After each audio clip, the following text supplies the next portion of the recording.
2023 সালের 1 জানুয়ারি ব্যবসায়ী ছিল কি ছিল? মূলধন ছিল 5 লক্ষ টাকা। মূলধন কত? 5 লক্ষ। আচ্ছা, ব্যাংক ঋণ ছিল 2 লক্ষ টাকা এবং পাওনাদার ছিল 50,000 টাকা। আচ্ছা, এটা হচ্ছে আমার প্রশ্নটা খুব ছোট, উদ্দীপক কি। এরপর আমার কি বলছে দেখো, ক নম্বরে জনাব হাসানের প্রারম্ভিক সম্পদের পরিমাণ।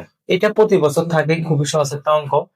তো দেখো, আমি তোমাদেরকে এখন দেখাই, সেটা হচ্ছে যে প্রারম্ভিক সম্পদের পরিমাণ করছে। আমরা জানি প্রারম্ভিক সম্পদের একটা সূত্র আছে, প্রারম্ভিক সম্পদ কিভাবে করতে হয়। সেটা হচ্ছে প্রারম্ভিক সম্পদের সূত্র হচ্ছে, আমরা এখানে লিখি। তো এটা হচ্ছে আমাদের সূত্র।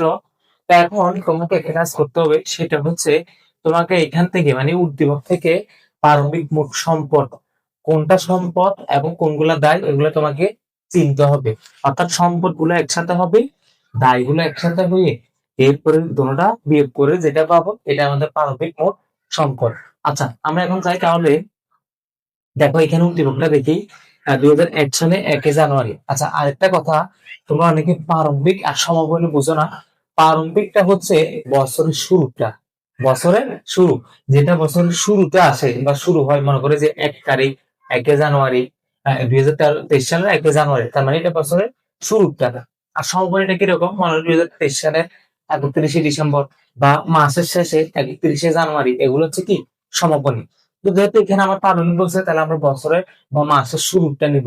মাসের শুরুটা হচ্ছে আমার উদ্দীপক, এটা উদ্দীপক দুইটা আছে, সমাপনীটা অর্থাৎ খ নম্বর যখন করবো তখন দেখবা ওইটা হচ্ছে সমাপনী উদ্দীপক, আর এটা হচ্ছে প্রারম্ভিকের। দেখো 2023 সালের 1 জানুয়ারি ব্যবসার মূলধন ছিল 5 লক্ষ টাকা। মূলধন, মূলধনটা কি জানো? মূলধনটা হচ্ছে একটা মালিকানা সত্ত্ব, মানে এটা একটা ব্যবসা প্রতিষ্ঠানের সম্পদ। কি সম্পদ? আচ্ছা, তাহলে আমার কি বলছে? প্রারম্ভিক মোট সম্পদ। তাহলে দেখো আমার প্রারম্ভিক মোট সম্পদ কি আছে? আহ ব্যবসায় মূলধন, এটা হচ্ছে প্রারম্ভিক কি মোট সম্পদ। তো আমি 5 লক্ষ টাকা লিখলাম 5 লক্ষ টাকা।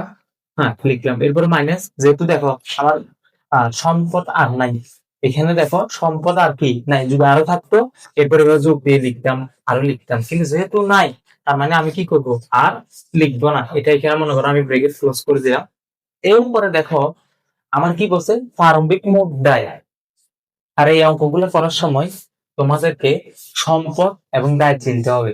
যদি সম্পদ এবং দায় না চিনো, তাহলে অঙ্ক করতে পারবে না। অঙ্ক উত্তর ভুল আসবে, সঠিক আসবে না। যেমন দেখো এরপর আমার কি বলছে, আমি এটা মুছে দিই। এরপর আমার বলছে ব্যাংক ঋণ। ব্যাংক ঋণটা কিন্তু দায়। ব্যাংক ঋণ কি দায়? আমি কি বলছি? প্রারম্ভিক মোট সম্পদ বিয়োগ প্রারম্ভিক মোট দায়, এটা সূত্র। এটা কি? এটা সূত্র। এটা না জানলে তোমরা করতে পারবে না। তাহলে এবার আমার প্রারম্ভিক মোট সম্পদ শেষ। এবার আমি কি করব? প্রারম্ভিক মোট দায়টা নিব। আচ্ছা, দায়টা নেই। দায় কি কি আছে? এই যে ব্যাংক ঋণ 2 লক্ষ টাকা, এটা একটা কি দায়। ব্যাংক ঋণ 2 লক্ষ টাকা, এটা একটা কি দায়। আচ্ছা, এরপর হচ্ছে দেখো পাওনাদার। পাওনাদারটা কি একটা দায়, পাওনাদারটা কি দায়। তাহলে দেখো পাওনাদার কত? 50,000। আর আমি এটার সাথে পাওনাদারটা কি করব? যোগ করব। পাওনাদার 50,000 টাকা।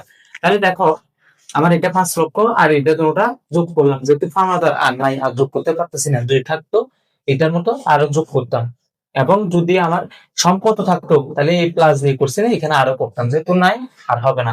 তাহলে এবার মাইনাস আছে না, তাহলে আমি মধ্যখানে মাইনাস চিহ্ন দিব। কি চিহ্ন? মাইনাস চিহ্ন। আচ্ছা, তাহলে দেখো তাহলে এখানে 5 লক্ষ, এখানে 2 লক্ষর সাথে 50,000 যোগ করলে 2,50,000 টাকা। তাহলে আমি এবার মাইনাস করে দিব। 5 লক্ষ মাইনাস দুটা যোগ করে কত হয়েছে? 2,50,000 টাকা। Bracket close. তাহলে দেখো 5 লক্ষ থেকে 2,50,000 গেলে আমার কত থাকে? 2,50,000 টাকা। তাহলে আমার 2,50,000 টাকা এখনো কি থাকে?